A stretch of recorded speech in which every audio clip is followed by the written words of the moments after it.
जय हिंद प्यारे बच्चों, मैं जितेंद्र कुमार पांडे आपका स्वागत करता हूं आपके अपने ही YouTube platform target with Jitendra पर।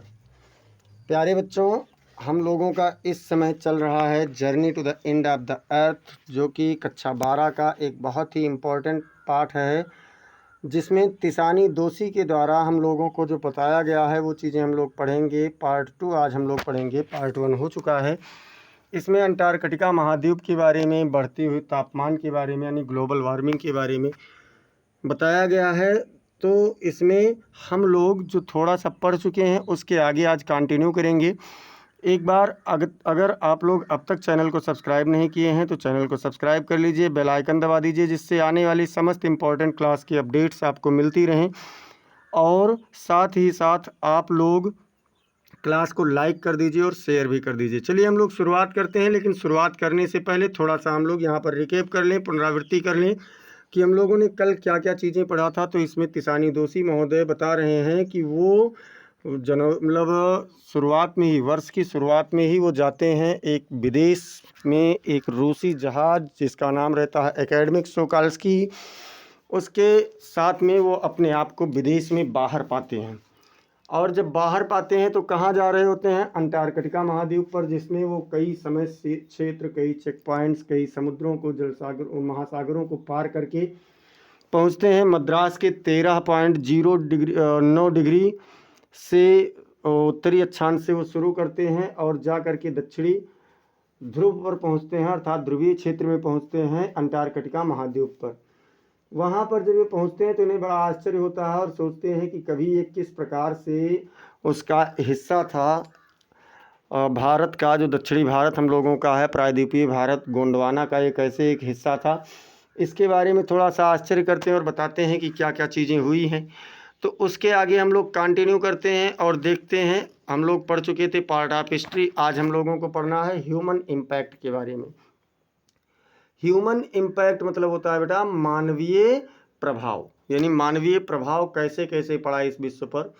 तो कह रहे हैं ह्यूमन सिविलाइजेशन मतलब मानवीय सभ्यता have been around for a paltry 12,000 years. Have been around मतलब लगभग, फॉर ए पाल्ट्री मतलब कि अस्तित्व के रूप में आई है 12,000 ईयर्स यानी 12,000 वर्षों से। मतलब मानवीय सभ्यता लगभग 12,000 वर्षों से अस्तित्व में आई है, प्रचलन में आई है। A barely a few seconds on the geological clock.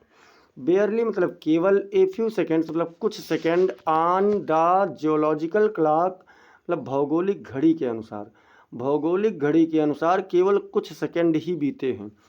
In that short amount of time, इस छोटे से, थोड़े से मात्रा में, ऑफ टाइम मतलब समय की इस थोड़ी सी मात्रा में, we have managed to create, हम बना लिए हैं। क्या क्या चीज़ें बनाए? क्वाइट ये रकस, बहुत अधिक परिवर्तन किए हैं।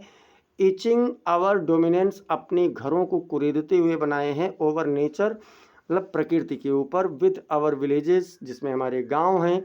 टाउन्स मतलब कस्बा है। सिटीज़ यानी शहर है। मेगा सिटीज़ महानगर हैं। हमने क्या किया है? यानी इस बहुत कम ही समय में हम लोगों ने प्रकृति का शोषण करते हुए अपने गांव, कस्बा, नगर, महानगर के साथ साथ अपने गांव, घरों को बनाया है। अर्थात हमने बहुत सारा परिवर्तन कर दिया है भौगोलिक घड़ी के अनुसार कुछ सेकंड में ही। फिर ये क्या कह रहे हैं बेटा?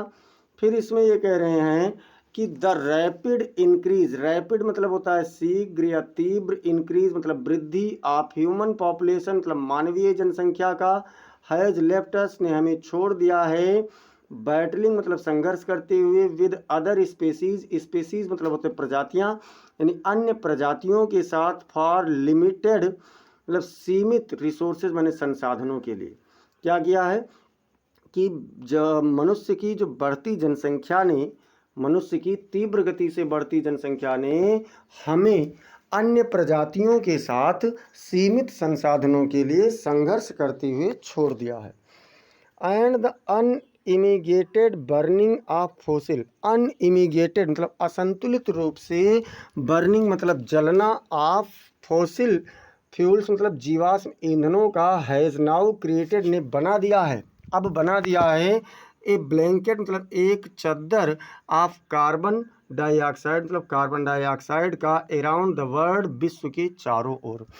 और असंतुलित रूप से जीवाश्म ईंधनों के जलने से जलने की प्रक्रिया ने विश्व के चारों ओर कार्बन डाइऑक्साइड का एक परत बना दिया है, एक चादर बना दिया है। व्हिच इज स्लोली, जो धीमे धीमे हो रहा है, but surely increasing the average global temperature, लेकिन निश्चित रूप से, श्योरली मतलब निश्चित रूप से, इंक्रीजिंग मतलब बढ़ा रहा है, द एवरेज मतलब औसत, ग्लोबल टेम्परेचर मतलब भौगोलिक तापमान को, जो धीमे धीमे ही सही लेकिन औसत भौगोलिक तापमान को निश्चित रूप से बढ़ा रहा है। तो क्या हुआ बेटा, मतलब बढ़ती हुई जनसंख्या हमें अन्य लोगों के साथ में संघर्ष करते हुए छोड़ दिया है, और जीवाश्म ईंधनों के जलने से चारों ओर कार्बन डाइऑक्साइड का एक परत निश्चित रूप से बन गया है और एक तापमान वृद्धि हो रही है। ये चीज़ इन्होंने इसमें बताया। इसमें देखते हैं क्या कह रहे हैं। इसमें कह रहे हैं कि climate change is one of the most hotly contested environmental debates of our time. Climate change मतलब जलवायु परिवर्तन, इज माने है, वन ऑफ द मोस्ट एक सबसे अधिक, हॉटली मतलब गर्मजोशी से, कॉन्टेस्टेड मतलब संदर्भित, इन्वायरमेंटल मतलब पर्यावरणीय, डिबेट्स मतलब बहस का, ऑफ आवर टाइम हमारे समय के, यानी जलवायु परिवर्तन पर्यावरणीय बहस का एक ज्वलंतशील मुद्दा है या एक सबसे गर्मजोशी भरा मुद्दा है। Will the West Antarctic ice sheet melt entirely, will मतलब क्या, द वेस्ट अंटार्कटिक मतलब पश्चिमी अंटार्कटिक, आइस शीट मतलब बर्फ की चादरें, मेल्ट मतलब पिघल जाएंगी, इंटायरली मतलब पूरी तरीके से। क्या पूरी तरीके से पश्चिमी अंटार्कटिक बर्फ की चादरें पिघल जाएंगी अर्थात नष्ट हो जाएंगी, समाप्त हो जाएंगी। Will the gulf stream ocean current, क्या गल्फ स्ट्रीम महासागरीय जलधारा बी डिसरेप्टेड मतलब नष्ट हो जाएगी, बर्बाद हो जाएगी। Will it be the end of the world, क्या ये संसार का अंत होगा। एज वी नो इट, जैसा कि हम इसे जानते हैं। क्या कहा कि मतलब इतनी गर्मी क्या किसी दिन बढ़ जाएगी, जलवायु इतना बदल जाएगा कि क्या अंटार्कटिका के चारों ओर के जो महासागर हैं, सॉरी जो बर्फ़ की चद्दरें हैं पश्चिमी तरफ की, क्या वे पिघल जाएंगी, या फिर गल्फ स्ट्रीम जलधारा बर्बाद हो जाएगी, बिगड़ जाएगी, या संसार का इसी तरीके से अंत हो जाएगा जैसा हम जानते हैं। मे बी हो भी सकता है, मे बी नॉट और नहीं भी हो सकता है। क्या कहा कि हो सकता है, नहीं भी हो सकता है। ये चीज़ें इन्होंने इसमें बताया है। अब देखिए क्या कह रहे हैं, कह रहे हैं आइदर वे मतलब किसी भी प्रकार से, Antarctica is a crucial element in this debate, Antarctica is मतलब अंटार्कटिका है एक क्रूशियल एलिमेंट मतलब महत्वपूर्ण तथ्य या तत्व, इन दिस डिबेट इस बहस में, इस बहस में किसी भी प्रकार से अंटार्कटिका एक बहुत ही ज्वलंतशील मुद्दा है, महत्वपूर्ण मुद्दा है। नॉट जस्ट, न केवल बिकॉज क्योंकि, it is the only place in the world, ऐसा इसलिए नहीं है क्योंकि ये विश्व का इकलौता स्थान है, which has never sustained a human population, जहाँ पर कभी भी मानवीय जनसंख्या नहीं हुई है। ऐसा इसलिए नहीं क्योंकि ये विश्व का एकमात्र ऐसा स्थल है जहाँ पर मानवीय जनसंख्या कभी नहीं रही है। And therefore remains relatively pristine, और इसीलिए ये प्रिस्टाइन युग से संबंधित है। इन दिस रिस्पेक्ट, इस सम्मान में या इस कारण से हम इसके मतलब हमारे लिए ज्वलनशील मुद्दा नहीं है, बल्कि किस कारण से, बट आल्सो बल्कि, मोर इम्पोर्टेंटली अत्यधिक महत्वपूर्ण रूप से ऐसा इसलिए है, बिकॉज इट होल्ड्स क्योंकि ये जकड़े हुए हैं, इन इट्स आइस कोर्स अपने बर्फ के परतों में, 500,000 ईयर ओल्ड, 1 मिलियन में कितने होते हैं, 1 मिलियन में कितने वर्ष होते हैं, तो बेटा 10 लाख होते हैं, और 500,000 में कितने होंगे, 5 लाख होंगे। तो कह रहे हैं 5 लाख पुराने कार्बन रिकॉर्ड इसकी बर्फ़ की चादरों में ट्रैप्ड मतलब फंसा हुआ है, in its layers of ice, इसकी बर्फ़ की चादरों में। देखिए कह रहे हैं कि उसके बाद क्या कहा, if we want to study and examine the earth's past present and future, यदि हम इस पृथ्वी के भूत वर्तमान और भविष्य का अध्ययन करना चाहते हैं और परीक्षण करना चाहते हैं, Antarctica is the place to go. तो अंटार्कटिका जाने का स्थान है। इसमें समझ लीजिए, कह रहे हैं कि किसी भी प्रकार से हो, लेकिन अंटार्कटिका विश्व में एक ज्वलंतशील मुद्दा है। ऐसा इसलिए नहीं क्योंकि ये संसार में इकलौता स्थान है जहाँ पर कभी मानवीय जनसंख्या नहीं हुई, या फिर ये इसलिए है क्योंकि यहाँ पर ये प्रिस्टाइन युगों से संबंधित है, बल्कि ऐसा इससे भी अधिक महत्वपूर्ण ये बात है कि यहाँ पर बर्फ़ के कोनों में, बर्फ़ की चादरों में 500 यानी 5 लाख, सीधे कह सकते हैं 5 लाख वर्ष पुराने कार्बन रिकॉर्ड इसकी परतों में छिपे हुए हैं। तो इस तरीके से अगर हम पृथ्वी के अतीत को, पृथ्वी के वर्तमान को और पृथ्वी के भविष्य को जानना चाहते हैं तो अंटार्कटिका एक सबसे बेहतर स्थान होगा। ऐसा कौन कह रहा है? तो ऐसा कह रहे हैं तिसानी दोषी महोदय।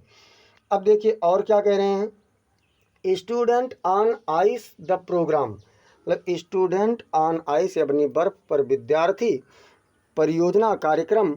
आई was working with on the Sokalski, जिसके साथ मैं सोकाल्स्की के साथ जिस पर कार्य कर रहा था।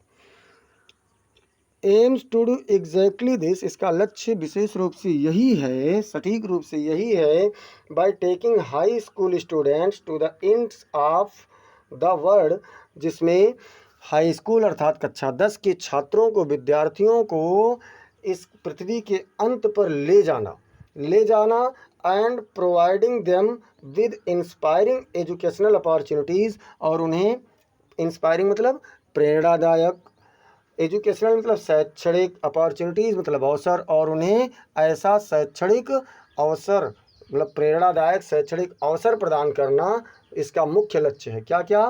कक्षा 10 के विद्यार्थियों को दुनिया के अंत में ले जाना और उन्हें एक ऐसा प्रेरणादायक शैक्षणिक अवसर प्रदान करना है, which will help them foster a new understanding, जो उन्हें एक नई समझ बनाने में, एक नई समझ को संग्रहित करने में उनकी मदद करेगा। कैसी समझ बनेगी? And respect for our planet, और अपने ग्रह का सम्मान करने में उनकी मदद करेगा। इस चीज़ों के बारे में इन्होंने इसमें बताया है। फिर क्या कहा बेटा?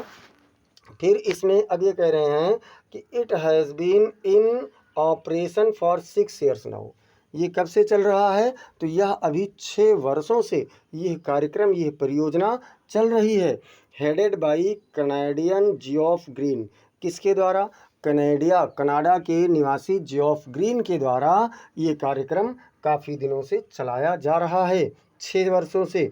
Who got tired of carting celebrities and retired, जिन्होंने क्या किया? हु गॉट टायर्ड ऑफ, जो थक चुके हैं, कार्टिंग सेलिब्रिटीज़ मतलब बहुत ही महत्वपूर्ण लोगों से, एंड रिटायर्ड और जो सेवानिवृत्त लोग थे। रिच क्यूरियोसिटी, रिच मतलब संपन्न, और क्यूरियोसिटी सीकर्स मतलब उत्सुकता खोजने वाले लोगों को साथ ला करके थक चुके हैं।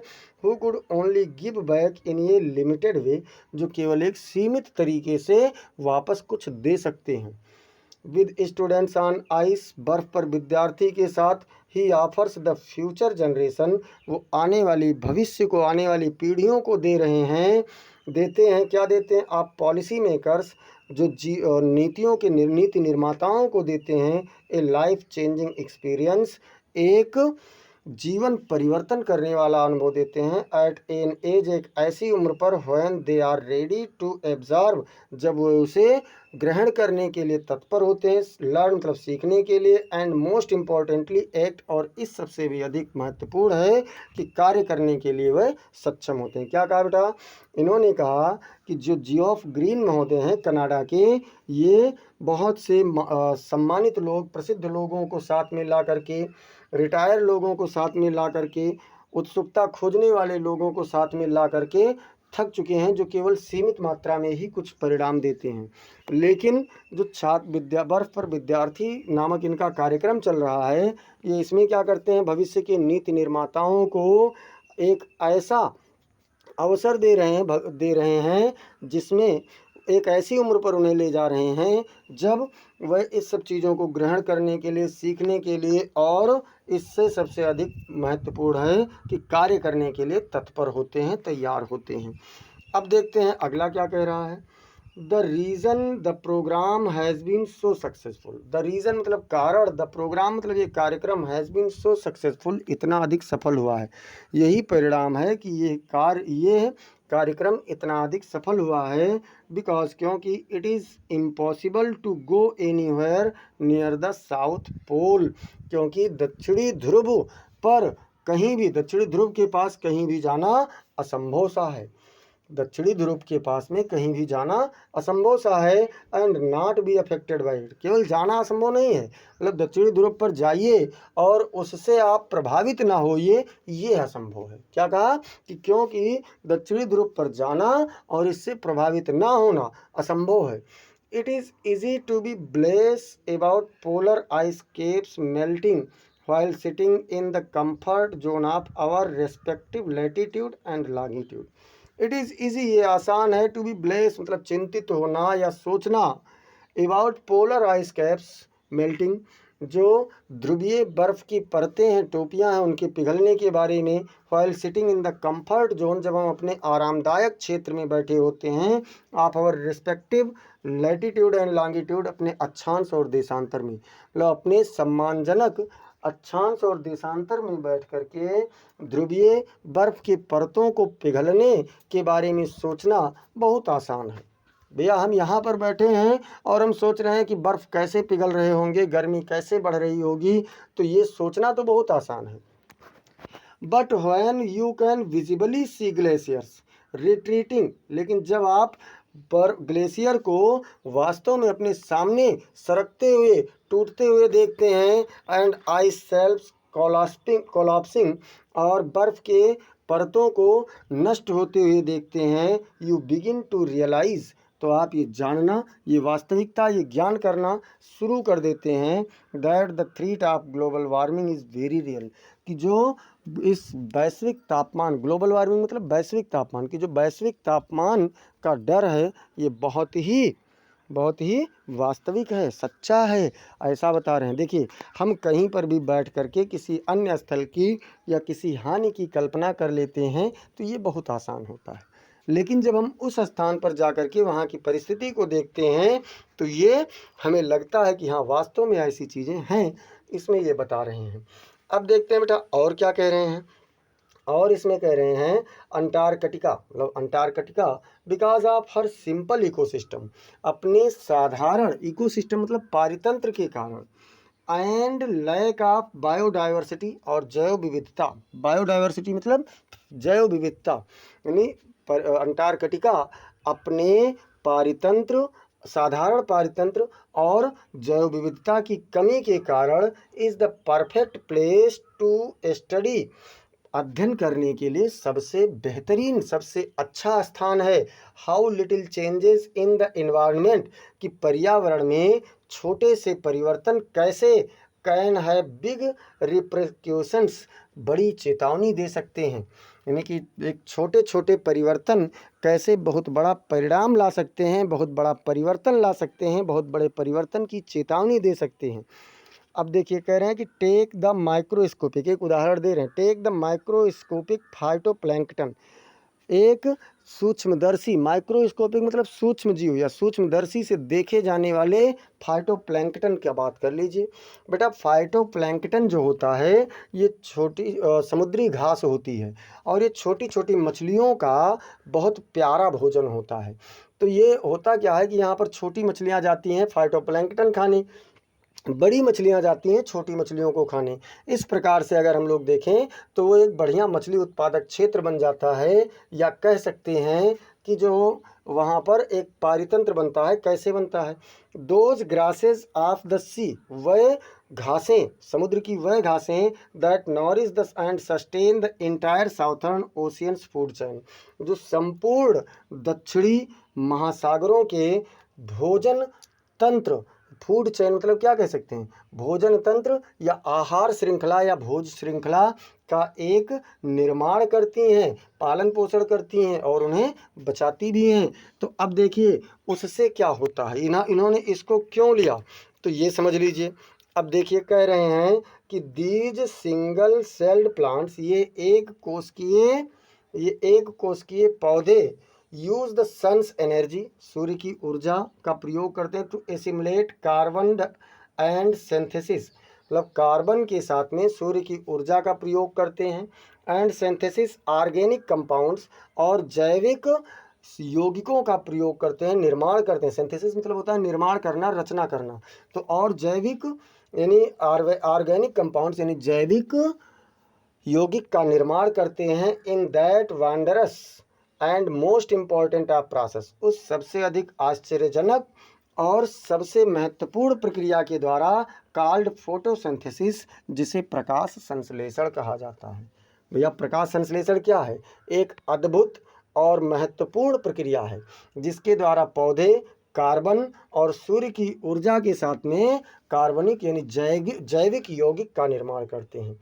साइंटिस्ट्स वार्न, वैज्ञानिक चेतावनी देते हैं दैट ये further depletion of in the ozone layer, कि ओजोन लेयर में डिप्लेशन मतलब होता है कमी, यानी एक और इससे अधिक और कमी will affect the activities of phytoplankton, phytoplankton के क्रियाकलापों को प्रभावित कर देगा। वैज्ञानिक चेतावनी देते हैं कि जो मतलब ओजोन परत में थोड़ी सी और भी कमी जैविक जो फाइटोप्लैंक्टन है इसके क्रियाकलापों में परिवर्तन कर देगा, प्रभावित कर देगा, which in turn will affect the lives of the marine animals, जो अब इसके बदले में क्या करेगा? इसके बदले में जो पूरे समुद्री, मैरीन मतलब समुद्री, एनिमल्स मतलब जानवरों, and birds of the region, और इस क्षेत्र के पक्षियों के जीवन को प्रभावित कर देगा, and the global carbon cycle, और भौगोलिक कार्बन चक्र को भी प्रभावित करेगा, क्योंकि ये जब प्रकाश संश्लेषण करते हैं तो कार्बन को एब्जॉर्ब करते हैं। तो भैया जब कार्बन एब्जॉर्ब इनका ये कार्यक्रम होगा ही नहीं, यानी कि प्रकाश संश्लेषण होगा ही नहीं, तो कार्बन एब्जॉर्ब नहीं होगा तो कार्बन की मात्रा बढ़ेगी ना, तो वही कार्बन चक्र को भी प्रभावित करेगा। और ये नहीं बचेंगे तो छोटे जीव जंतु नहीं बचेंगे, मछलियाँ नहीं बचेंगी, और जो छोटी मछलियाँ नहीं बचेंगी तो बड़ी मछलियों का भोजन कहाँ से आएगा? तो इस प्रकार से अगर देखें तो पूरी तंत्र ही प्रभावित हो जाएगा। फिर क्या होगा? अब जब ये पूरा तंत्र प्रभावित हो रहा है तो in the parable of the phytoplankton, parable मतलब होता है लघु कथा, इस फाइटोप्लैंक्टन की इस लघु कहानी में, छोटी सी कहानी में, there is a great metaphor for existence, अस्तित्व का एक बहुत बड़ा रूपक छिपा हुआ है।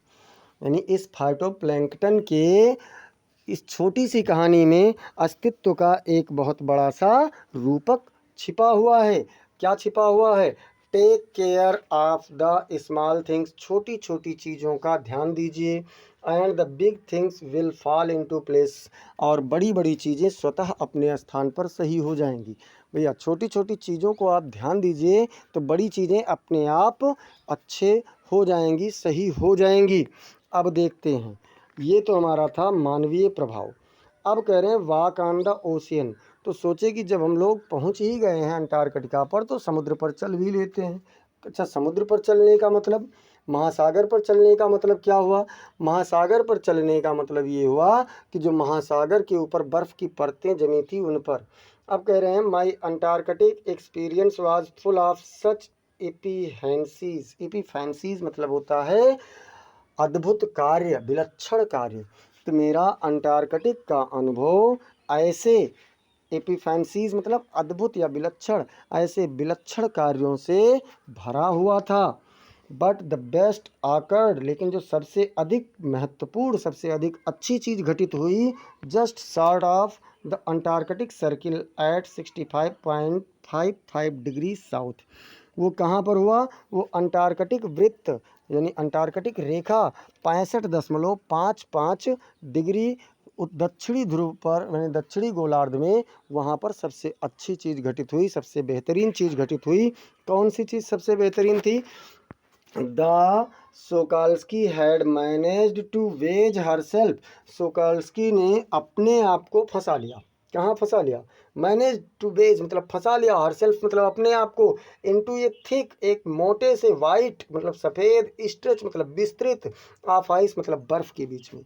सोकाल्स्की ने अपने आप को एक विस्तृत, सफ़ेद, फैले हुए बर्फ़ के बीच में फंसा लिया between the peninsula and Tadpole Island, मतलब पेनिनसुला और टैडपोल द्वीप के बीच में, which was preventing us from going any further, जो हमें और आगे जाने से रोक रहा था, अवरुद्ध कर रहा था। उसने क्या किया, वहाँ पर फंसा लिया। अब क्या हुआ, जब ये वहाँ पर फंस गए तो कह रहे हैं द कैप्टन डिसाइडेड, कप्तान ने निर्णय लिया, we we are going to turn around, कि हम मुड़ने जा रहे थे। कप्तान ने क्या निर्णय लिया कि अब हम मुड़ने जा रहे हैं, एंड हेड बैक नॉर्थ, और उत्तर की ओर चलने जा रहे हैं, वापस होने जा रहे हैं। कप्तान ने कहा, जब फंस गया पेनिनसुला और टैडपोल द्वीप के बीच में जहाज, तो कप्तान ने कहा कोई बात नहीं, यहाँ से हम लोग मुड़ेंगे और वापस उत्तर की ओर चलेंगे। बट बिफोर वी डिड, लेकिन हम ऐसा करने से पहले, we we are all instructed, हम सबको निर्देश दिया गया, टू क्लिम डाउन, नीचे उतरने के लिए, द गैंग प्लैंक एंड, मतलब उस गैंग प्लैंक पर, लेकिन उस गैंग प्लैंक पर अर्थात उस स्थान पर हमें नीचे उतरने का आदेश दिया गया, निर्देश दिया गया, and walk on the ocean, और उस महासागर के ऊपर चलने का निर्देश दिया गया। सो दियर इज वी वियर, इसलिए हम वहाँ पर थे।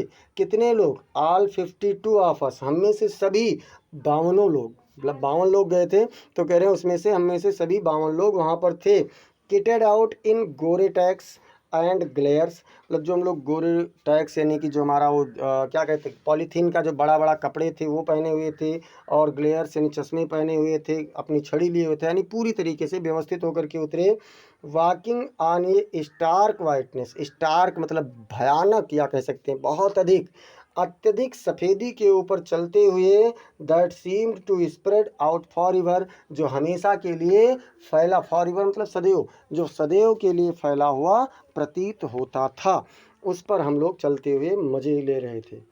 अब क्या कह रहे हैं लेखक महोदय, कह रहे हैं कि अंडरनीथ अवर फीट, हमारे पैर के नीचे, भैया बर्फ़ पर चल रहे थे, महासागर पर चल रहे थे, इनके पैर के नीचे was a metre thick ice pack, 1 metre मोटा बर्फ़ का चादर थी। इनके पैर के नीचे 1 मीटर मोटी बर्फ़ की चद्दरें थी। एंड अंडरनीथ दैट, और उसके भी नीचे 180 मीटर्स ऑफ लिविंग, 180 मीटर की गहराई तक जीवन था। यानी 1 मीटर बर्फ़ की चादर थी, उसके नीचे 180 मीटर क्या था बेटा, तो जीवन था। ब्रीथिंग, सांस लेते हुए, सेल्ट वाटर, खारा पानी था। इन द पेरिफेरी क्रेबेटर सील, मतलब उस ध्रुवीय जो सील थी, क्रेबेटर सील थे, वियर स्ट्रेचिंग, फैले हुए थे, एंड सनिंग देमसेल्व्स, और अपने आप को धूप का आनंद ले रहे थे, ऑन आइस, बर्फ पर। Flows much like stay dogs, जैसे बहुत ज़्यादा, वो कैसे फैले हुए थे, इधर उधर बैठे हुए थे, जैसे बहुत अधिक पालतू कुत्ते, जो घुमक्कड़ कुत्ते होते हैं, will do under the shade of a banyan tree, एक बरगद के पेड़ के नीचे गर्मी के समय में जैसे कुत्ते इधर उधर पड़े रहते हैं, सोते रहते हैं, उसी प्रकार से वहाँ पर क्रेवेटर सील मछलियाँ पड़ी हुई थी, फैली हुई थी, धूप का आनंद ले रही थी। It was nothing short of A revelation, ये एक प्रकार के अद्भुत आकर्षक दृश्य के अतिरिक्त और कुछ भी नहीं था। एवरीथिंग डज इंडीड कनेक्ट, प्रत्येक चीज़ें वास्तव में जुड़ी हुई थी। क्या कह रहे हैं, प्रत्येक चीज़ें वास्तव में जुड़ती हैं, इसका प्रदर्शन था। अब क्या कहे, अब देखिए, और फिर अपना वही याद दिला रहे हैं कि हम क्या क्या किए।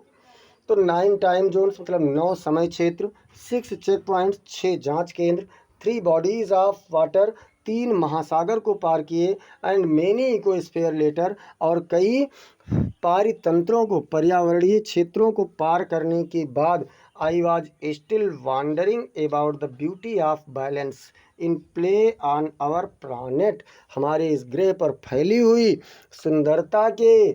सुंदरता के संतुलन पर मैं बहुत ही अधिक आश्चर्य कर रहा था। लेखक कह रहे हैं कि 9 समय क्षेत्र, 6 जांच केंद्र, 3 महासागर और कई पर्यावरणीय क्षेत्र पार करने के बाद मैं अभी भी इस पृथ्वी पर, अपने इस ग्रह पर फैले हुए सुंदरता के संतुलन का आश्चर्य कर रहा था।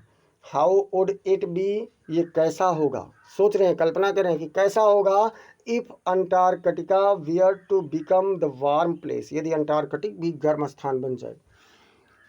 जैसे कि हम लोगों के यहाँ गर्मी हो रही है, तो कह रहे हैं कि ये कैसा होगा अगर अंटार्कटिका एक गर्म स्थान बन जाए, that it once used to be, जैसा कि ये पहले हुआ करता था। भैया पृथ्वी पर पहले तो गर्मी ही गर्मी थी ना, तो कैसा होगा अगर ये हो जाए। अब देखिए कैसा होगा। Will we be around to see it, क्या हम तब इसे देखने के लिए होंगे, क्या हम इसे देखने के लिए कहीं होंगे। Or would we have gone the way of the dinosaurs, या फिर हम डायनासोर की तरह चले गए होंगे। मैमथ्स मतलब जो स्तन और अन्य जीव जंतु थे उनके अनुसार साथ, एंड वोली राइनोज, या फिर ऊनी ऊनी गैंडों की तरह हम लोग यहाँ से चले गए होंगे, जा चुके होंगे। हु इज टू से, कौन कहता है या कौन कह सकता है। But after spending 2 weeks with a bunch of teenagers, लेकिन 2 सप्ताह किशोरों के एक समूह के साथ, टीनेजर्स मतलब किशोर, यानी किशोर बच्चों के एक समूह के साथ में 2 सप्ताह तक व्यतीत करने के बाद, who still have the idealism to save the world, जिनके पास अभी भी इस संसार को बचाने के लिए एक विचारधाराएं हैं। ऑल आई कैन से, जो कुछ भी मैं कह सकता हूँ, इस मतलब वो है। That a lot can happen in a million years, कि मिलियन वर्षों में बहुत सारी चीज़ें घटित हो सकती हैं। क्या कहा कि उनके साथ में रहने के बाद मैं कह सकता हूँ कि 1 मिलियन वर्ष में रहने के बाद बहुत कुछ, 1 मिलियन वर्ष में बहुत सारी चीज़ें परिवर्तित हो सकती हैं। But what A difference a day makes, लेकिन एक दिन भी कितना अधिक परिवर्तन लाता है, कितनी अधिक भिन्नता लाता है। तो बेटा इसमें इन्होंने बताने का प्रयास किया है कि हम लोग हर छोटी छोटी चीज़ों को सुधार लें तो बड़ी चीज़ें स्वतः सुधर जाएंगी। इस चीज़ों को इन्होंने बताने का प्रयास किया है, और संसार का क्या होगा अगर ऐसे ही चलता रहा, तो इसको भी इन्होंने बताने का प्रयास किया है। अगर आप लोग बेटा अब तक चैनल पर नए हैं तो चैनल को सब्सक्राइब कीजिए, समस्त क्लासेस आपको यहाँ से प्रोवाइड की जाएंगी, और बेल आइकन ज़रूर दबा दीजिए, जिससे आपको आने वाली क्लासेस की इम्पोर्टेंट अपडेट्स मिलती रहें। क्लास को आप लोग लाइक कर दीजिए, और लाइक करने के साथ साथ इसे आप शेयर भी करें अपने मित्रों के पास में। और क्या करें, और आपको कमेंट सेक्शन में बताना है कि आपको क्लास कैसी लगी, और साथ ही साथ अगर कोई सुझाव है तो उसे भी आप लोग कमेंट सेक्शन में ज़रूर बताएं। मिलते हैं फिर हम लोग अगली क्लास में, तब तक के लिए जय हिंद, जय भारत।